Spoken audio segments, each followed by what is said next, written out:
И сегодня вот, ну, дай бог, как бы мое мнение, что сегодня депутаты уже поняли, куда завели Гагаузию, куда прошел этот, до куда дошел этот край мечты, или как крах мечты, я говорю. Все понимают, что Гуцул сегодня, ну, это самое большое недоразумение, которое могло произойти в Гагаузии.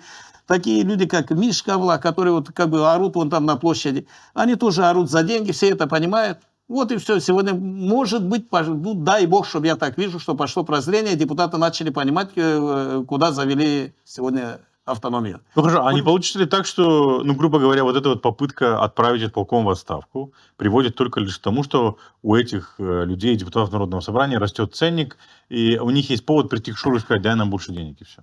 Ну, Медный уже этим, Константинов этим уже занимается. Вот так он набивает себе цену. И, естественно, он тоже будет работать с депутатами, где-то кому-то предлагать какие-то деньги. Я говорю, как заработало это нынешнее народное собрание, не заработал ни один депутат за все, ни один политик за все становление Гагаузии, вот начиная с 90-х годов. И тут возникает вопрос. Прежде чем идти на этот вотум недоверия или что-то еще, тут нужно убедиться в том, что перерезаны все денежные потоки. Судя по всему, они еще не перерезаны.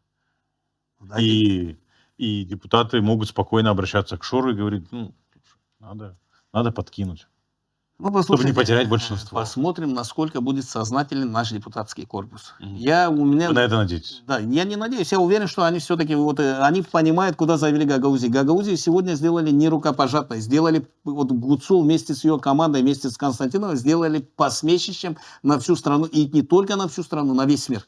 Вот Гагаузия сегодня посмешище. Они опозорили Гагаузию во всех ракурсах, как только могли.